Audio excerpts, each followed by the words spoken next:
جیسے چلے کلام میں سردی سے اپنے آپ کو بچانے کے لیے سارے انتظامات کرتے ہیں، بس ٹھیک اس طرح سے ماحول کی برائیوں سے اپنے آپ کو بچانے کے لیے سارے انتظامات کریں، اپنے دماغ کو صاف رکھیں، اپنے پڑھنے کو صاف رکھیں، ٹی وی دیکھنا بند کر دیں۔ سارے چینلیں جن چینلوں کے اندر صرف رات و دن یہی سکھایا جا رہا ہے، کیا سکھایا جا رہا ہے؟ زناکاری کیسے ہوگی، قتل کیسے ہوں گے، ڈرگز کیسے ہوں گے، افیئرز کیسے، یہی ساری چینلوں کا خلاصہ ہے۔ اگر اس میں کوئی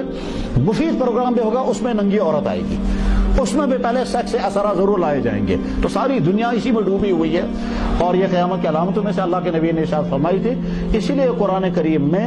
جوانوں کے سامنے کردار لانے کے لیے اللہ تعالیٰ شاہ نے حضرت ابراہیم علیہ السلام کا تذکرہ کیا جوانی کے روپ میں، اول اصحاب کہف کا تذکرہ کیا جوانوں کے روپ میں، اور حضرت یوسف علیہ السلام کا سارا واقعہ بیان کیا، اس میں اہم کردار دکھانا تھا جوان نے اپنی جوانی کیسے بچائی، جبکہ دنیا کا سب سے خوبصورت ترین انسان حضرت یوسف علیہ السلام اور اس زمانے کی سب سے خوبصورت ترین لیڈی زلیخا جو ملک کی فرسٹ لیڈی تھی، وہ ملکہ تھی، وہ اس ملکہ نے یوسف علیہ السلام کو گھیرنے کی کوشش کی ہے۔ یوسف علیہ السلام نے کیسے اپنی جوانی کو بچایا، سورہ یوسف کی تفسیر پڑھیں اور اس وقت سمجھ میں آئے گا۔ آج کی عورتیں کہتی ہیں پردہ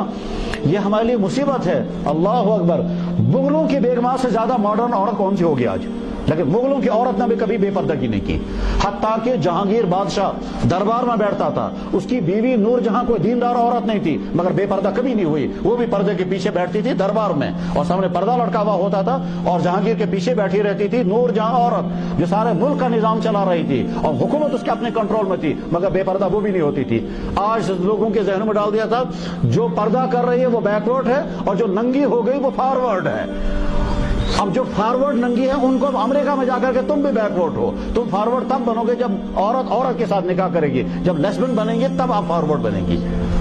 یہ فارورڈ اور بیکورڈ جو ہے یہ دھوکے کے الفاظ ہیں۔ فارورڈ وہ ہے جس کا کردار پاکیزہ، اور بیکورڈ وہ ہے جس کا کردار جانوروں سے زیادہ بدتر، جو زناکاریوں میں، جو ڈرگز میں، جو کرپشن میں، جو لوگوں کو ستانے میں، جو ماں باپ کی نافرمانی میں، جو فیشنوں میں، وہ ہے بیکورڈ انسان، کیونکہ اپنا کوئی کردار نہیں، وہ دوسروں کے تابع ہے، جو دوسرے کہیں گے ہم وہی کریں گے۔ اس لیے ہم یہاں سے نمبر ایک تو اللہ کا شکر ادا کریں گے، اللہ نے ہم کو مکمل باڈی عطا کی الحمدللہ، کوئی ڈیفیکٹ نہیں رکھا الحمدللہ، انسان بنایا، سارا جسم عطا کیا، انسان بنایا، جانوروں میں پیدا نہیں کیا، پھر ہم کو اسلام کی دولت عطا فرمائی، اس پر شکر ادا کر کے پھر توبہ کریں گے آج تک جتنی غلطیاں ہوئیں ان پر، اور آئندہ ارادہ کریں گے انشاءاللہ اپنے آپ کو پاک صاف رکھیں گے، جیسے جسمانی صحت کی فکر کریں گے ویسے روحانی صحت کی بھی فکر کریں گے، اور آئندہ فکر کرنے کے لیے جو کچھ ہمیں کرنا ہوگا وہ سارا ڈھونڈیں گے اور کریں گے۔ خاص طور پر پاک صاف نوجوانوں کے ساتھ رہنا شروع کر دیں، بلکہ یہاں تک کہنا صحیح ہے اگر کسی کا سگا بھائی بگڑا ہوا ہو اس سے بھی دور ہو جائیں، کسی کی سگی بہن اگر بگڑی بھی ہے اس سے بھی تعلقات کٹ کر لیں، سلام دعا تو رکھنا ضروری ہے، بات چیت بند نہیں کر سکتے، لیکن مل کر کے رہنا یہ صحیح نہیں ہے، چاہے اپنے،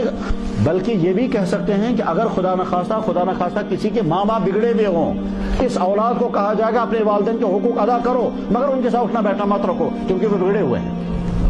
چنانچہ کتنے گھروں میں ہیں ماں باپ جو ہیں وہ ایک نماز نہیں پڑھتے، رات دن ٹی ویوں میں ہیں، ان کے گھروں میں لگتا ہی نہیں یہ مسلمان ہیں، لڑکا سدھر گیا ہے، وہ لڑکا بیچارہ پریشان ہے، کہنے لگا جی وہاں ہر وقت میوزک چلتا ہے، وہاں ہر وقت فیشن کی باتیں ہوتی ہے، وہاں ہر وقت جو ہے وہ فلموں کی باتیں چلتی ہے، میں ان کے ساتھ بیٹھنا چاہوں گا، مجھے زبردستی فلمیں دکھائی جاتے ہیں، تو ہم جواب میں کہتے ہیں ایسے ماں باپ سے کٹ ہو جاؤ، لیکن حقوق ان کے ادا کرنا ضروری ہے، ان کی خدمت بھی کرو گے، ان کی بات بھی مانو گے، ان کو سلام دعا بھی کرو گے، لیکن ان کی سوسائٹی مان مت بیٹھو، جہاں وہ یہ باتیں کرتے ہوں اس سوسائٹی سے دور رہنا ضروری ہے۔ کہنے والے کہیں گے یہ ماں باپ سے کاٹ رہے ہیں، ہم نہیں کاٹ رہے، اسلام یہ کہتا ہے ایسے ماں باپوں کے ساتھ رہنے میں انفیکشن ہو جائے گا اور تم بھی ویسے ہی بن جاؤ گے۔ اسی طرح سے بھائیوں سے، رشتہ داروں سے، بہت سے کہ جناب ہم کرتے مگر رشتہ دار کیا کہیں گے، جی بھائی ناراض ہو جائیں گے، نہیں، اپنا کردار زیادہ اہم ہے بمقابلے اپنی سوسائٹی کے۔ جب سوسائٹی ہماری رعایت نہیں کرتی تو ہم ان کی رعایت نہیں کریں گے اپنی جوانی کو بچانے کے لیے۔ تو انشاءاللہ نمبر 1 ہم اللہ کا شکر ادا کریں گے،